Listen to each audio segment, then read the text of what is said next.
Please welcome Kalyanpur Dhaka থেকে আনওয়ারুল আলম সজল।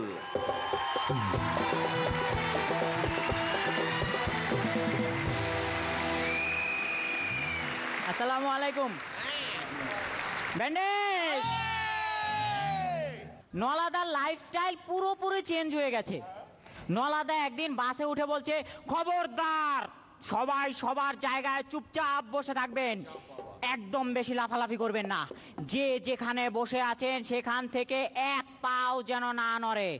আমি নিজেই আপনাদের কাছে যাব। লজেন্স নেবেন না? লজেন্স, জুড়ি বাজা, কাটা বাজা, বাদাম বাজা, লজেন্স। নলাদার এক আত্মীয়র বিয়ে হচ্ছে, বিয়েতে ব্যান্ড পার্টি এসেছে। ব্যান্ড পার্টির একজন লোক নলাদাকে এসে বলছে, দাদা আমাদের কতক্ষণ বাজাতে হবে? আপনাদের এই আধ ঘন্টা বাজালেই চলবে। মাত্র আধ ঘন্টা দাদা? হ্যাঁ, ততক্ষণে সবার 2-3 পেক করে মারা হয়ে যাবে, আর তারপর থেকে ওরা জেনারেটরের আওয়াজেই নাচবে।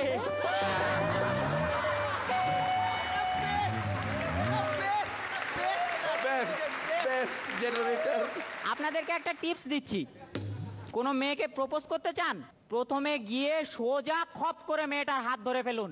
তারপর মেয়েটা যদি ঘুরে ঠাটিয়ে আপনাকে একটা চর মারে, আপনি স্মার্টলি বলে দেবেন, ঠিক এরকম ভদ্র একটা মেয়েকেই খুঁজছিলাম।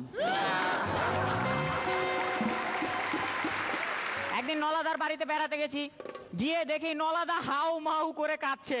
আমি জিজ্ঞেস করলাম, একে নলাদা কাঁদছো কেন? আর বলিস না রে, সামনের রাস্তায় একটা কলা পড়েছিল, তোর বৌদি দেখতে পায়নি, পা দেওয়ার সাথে সাথে উল্টে পড়ে গেল। আহা, এতে কান্নার কি আছে, বৌদির তো তেমন কিছু হয়নি।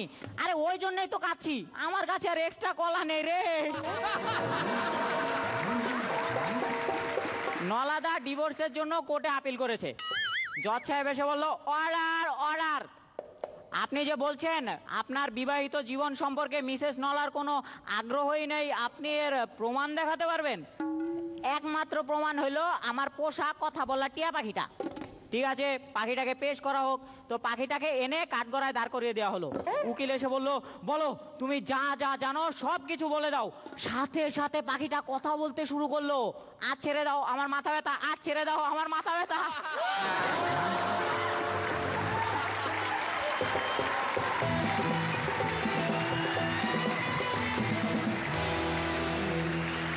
আমার কাছে এক্সট্রা কলা নেই, এই জোকটা আমার দারুণ লেগেছে। রনিদা, কেমন লাগলো কলাকারের পারফরমেন্স? এখন অবধি আমার মতে তুমি best. Thank you sir. Very nice, very nice. Sudip, performance অসাধারণ। পরান্দা, নতুন কিছু বলার নেই, আগের চেয়ে better.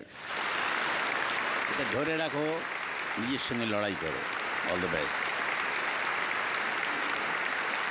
Anwarul Alam Sajal, very well done, excellent performance. I am sure কয়েকটা স্মাইলি তোমার জন্য।